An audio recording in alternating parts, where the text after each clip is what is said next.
Greetings, welcome back, Delvers, to Vaults Remastered. Today we're continuing our deep dive into how do you go about increasing your players' engagement in your game, your campaign, your world, using their backstories of their characters. We're going to talk about 10 different versions of this, 10 different strategies, 10 different methods, stuff that I thought about, came up with, fleshed out, and I want to share with you. And we're on number 4 right now. Number 4 is this: you're going to align their character's goals, so what the character wants, with the objectives of the plot.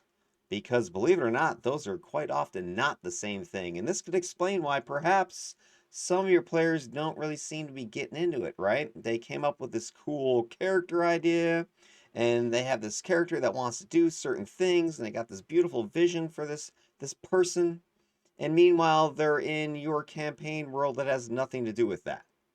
So, what do you do? Well, is there a way you could take some of their goals and weave them in?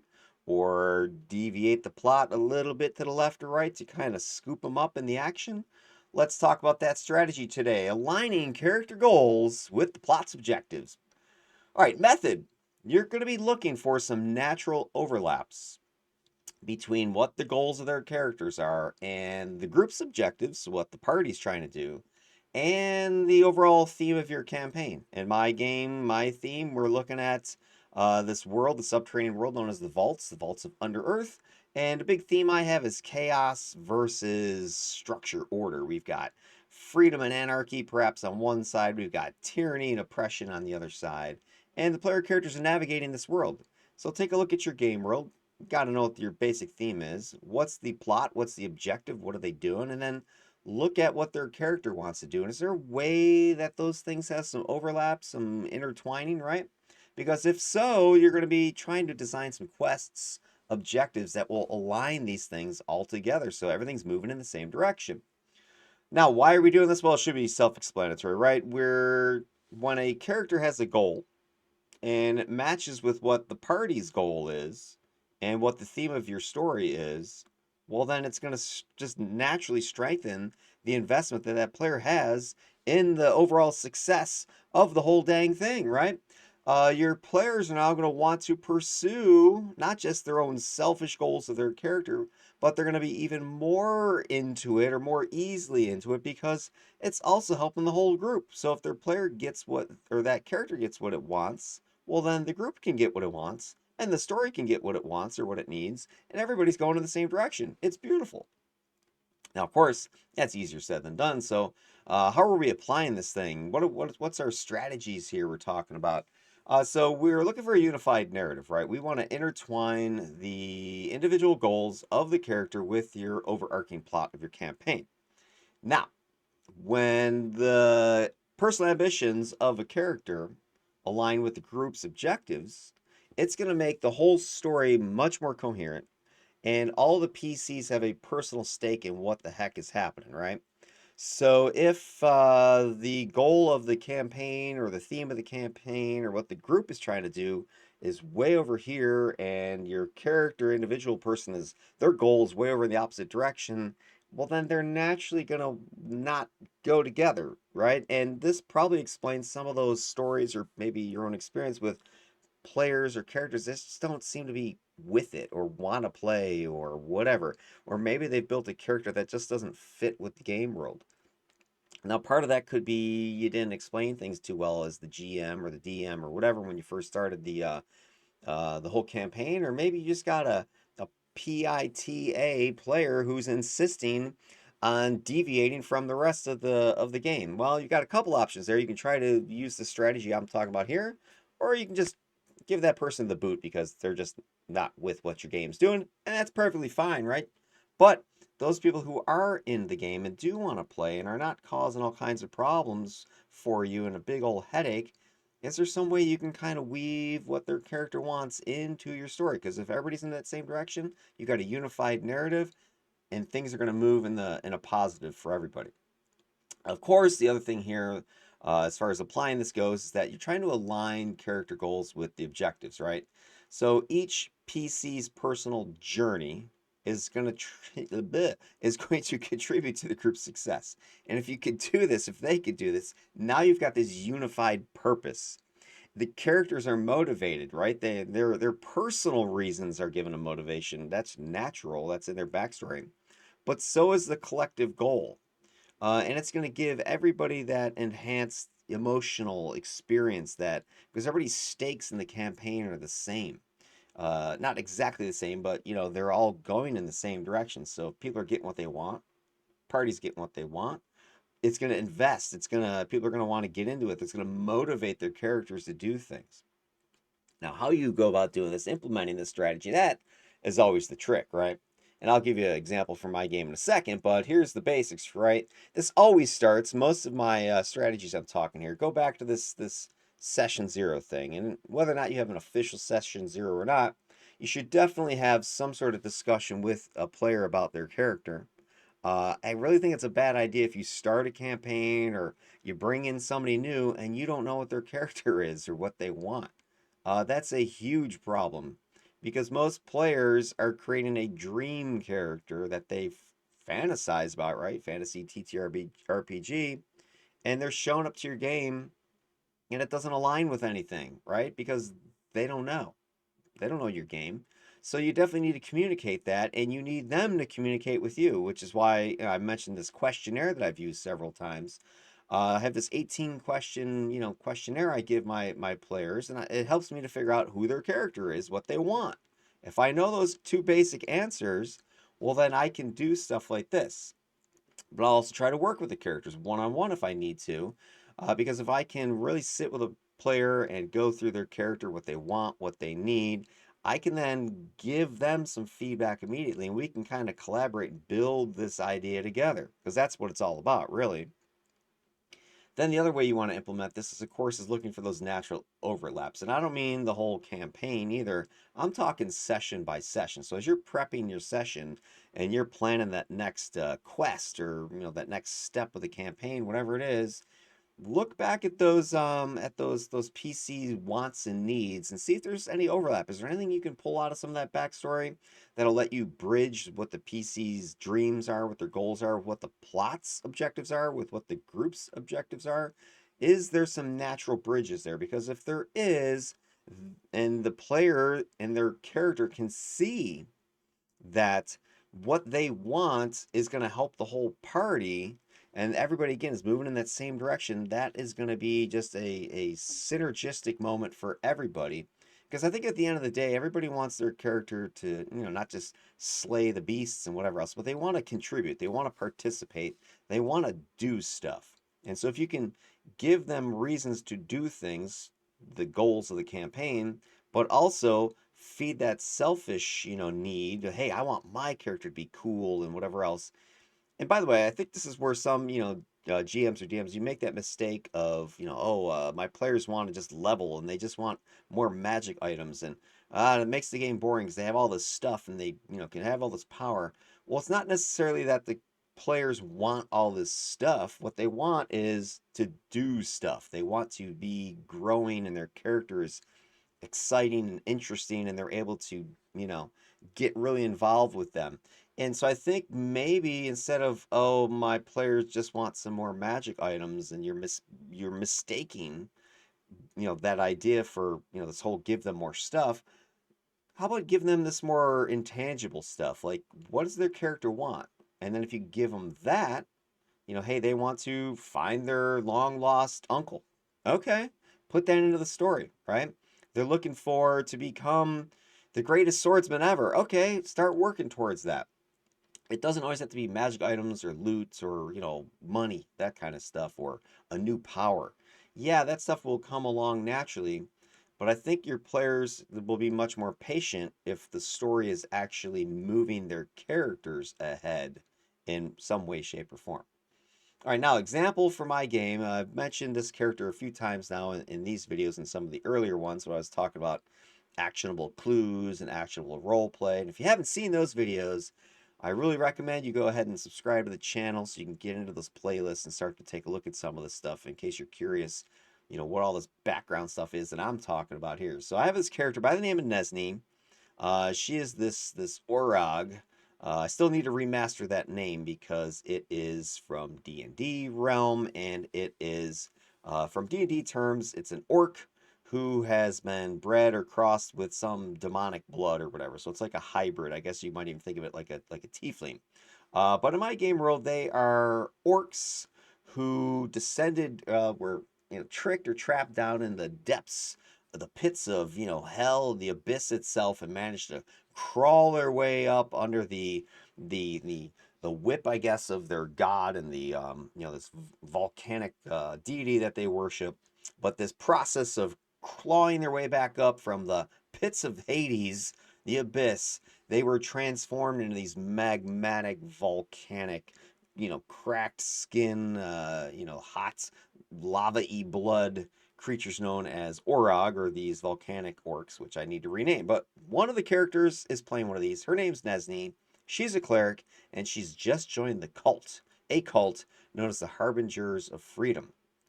And they are this chaotic force within the game world, because my themes, I've got chaos, I've got order on the other side. So she has planted her flag on the chaos side. But Nesney, level 1, she's trying to become initiated in this cult and what they're all about. And so she met with the leader of the cult and was instructed that part of this initiation involves a sacrifice. Of course, what cult doesn't need sacrifices for initiation? But the sacrifice could be anything or person or whatever that represents the opposition, tyranny, oppression, that really lawful thing. And so found out one of these things, and this was part of the action that's been going on, which is she captured, or her and her party defeated one of the assimilants that worships Nexus. Nexus is this arcano intelligence, tyrannical, computery, logger, whatever you call logger, not logarithmic, whatever it is in computer terms, regimented programming type of thing. So anyway, this assimilant was defeated, and now Nesney has the body. They brought it back to Gemheart, and Nesney is planning on sacrificing this thing. It's dead already, but throwing it into whatever means is necessary for this initiation process. I don't want to spoil too much here. But anyway, so she's got this thing and she needs to sacrifice it. So it represents tyranny, and that's a personal goal for her character.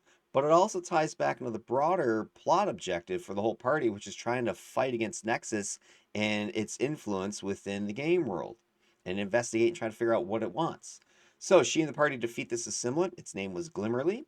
It was one of the Oread. She was like a nanny, essentially, who had absconded with several of the children from the settlement and took them out to go and assimilate them into the Nexus Collective. Well, the party intervenes, defeats Glimmerly. They bring back the body. They free the kids. She wants this body for the sacrifice.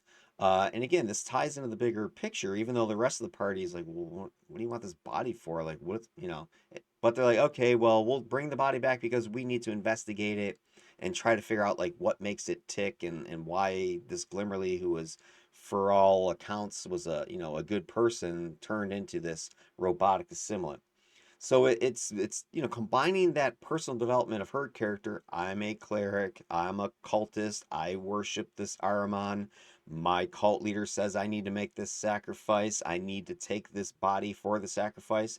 That's all Nesney's goals. That really has nothing, to do with the story per se, but it does have stuff to do with the story, because Nesney is part of part of the party. The party's investigating this Nexus, trying to combat whatever it's up to.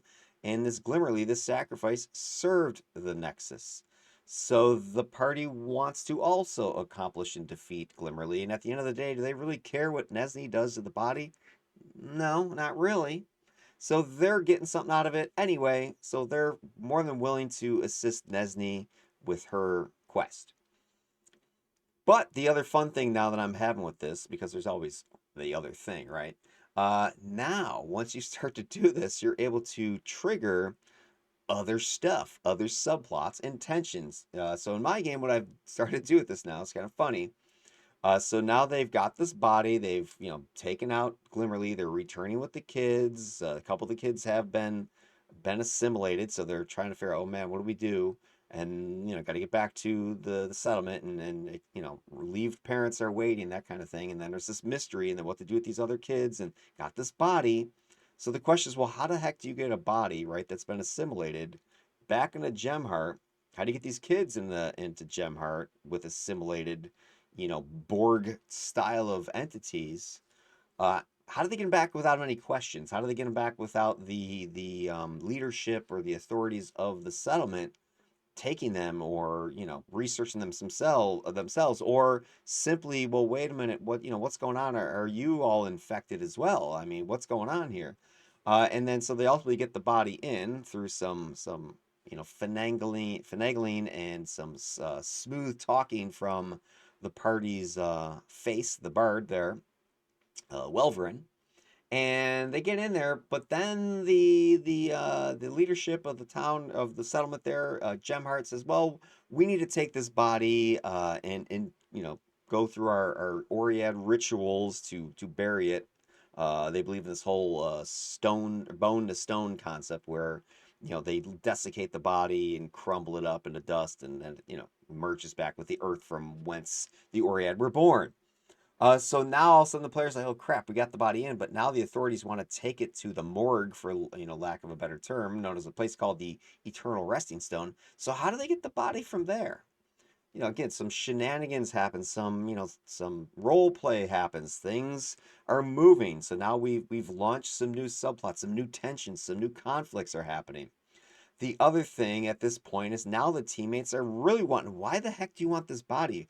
Okay, you said you needed it, but now you want to steal it from the morgue. You want to put us in jeopardy of being arrested. Like, what is going on with this body? Because at this point, Nesney hasn't told them anything about her initiation or much about her cult. She's been keeping everything secret. And part of that was because that's what the NPCs requested of her. So now the team is like, what do you want this body for? You need to tell us. So this is creating tension, because now they might get arrested, or they might be part of some other conspiracy. Like, what is she up to? And of course, you got other questions, is that, if you do sacrifice this thing, uh, that should lead somewhere, right? Not just for the sake of, okay, it's part of this ritual. Now what? What does that do? So this is tied in this initiation. What does the initiation do for this character? How does that character's advancement advance the plot? Again, I'm trying to tie all this stuff together so that a character moving forward is going to move the party forward. It's going to move the story forward. You're trying to get everything woven together. So what I've got planned out, and I've mentioned this in the last couple of these videos about these strategies here, is that this is going to lead to more. It's going to lead to identifying this entity known as the Architect, which is a servant of the Nexus, but it seems to be a deviant, uh, you know, assimilant. It's kind of doing its own thing. It's going to lead to that journey to Loomsway, that place I mentioned in the last video when I was talking about personal locations. Loomsway is the home city of one of Nesney's teammates by the name of Saida, the Weaveling. So that's an issue, or that's going to lead to hopefully going in that direction. Also, this is part of the greater plot to cure the nanite infection, because one of the kids who is infected with the nanites has been assimilated is Welverin, one of Nesney's other teammates' little sister. So this is something else that, again, I can now connect the dots to all this thing. And then you got the greater motives of the Harbingers. What are they up to? Are they just Nesney's contacts, or do they have a bigger stake in the game world? Spoiler, yeah, they do. And part of one of the little clues that was discovered in this assimilants camp was the cult symbol of one of the harbingers was left there, and it's seemingly like, why would one of the symbols be there amongst like the gear and supplies of other people who have been abducted and assimilated, presumably in earlier abductions? So what's going on? Are the harbingers victims? Are they part of it? Are they all? I mean, what is happening? So all this stuff is heading in a direction, and so by Nesney, and by the way, this is sort of another little technique, because the player of Nesney, Alex, she's really, into the story, into the game. And so you can use players like this to help you as DM drive plot.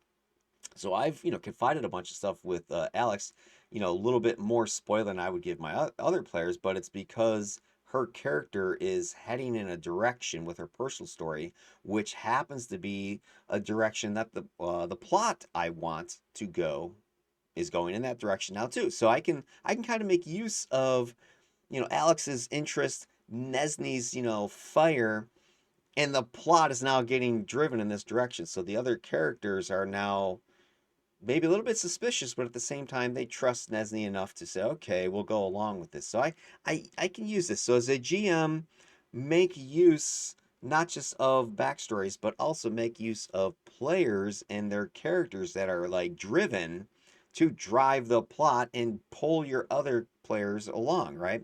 Because you might have a couple other players on your in your game that might be more laid back, more passive, and kind of just part of the game, but they're not necessarily shouting out ideas every game session. So you could use not just this strategy here, but just the reason behind the strategy, this whole Nesney character and those players, and help you have them help you drive traffic. So it's kind of a beautiful synergistic scenario that you can put together.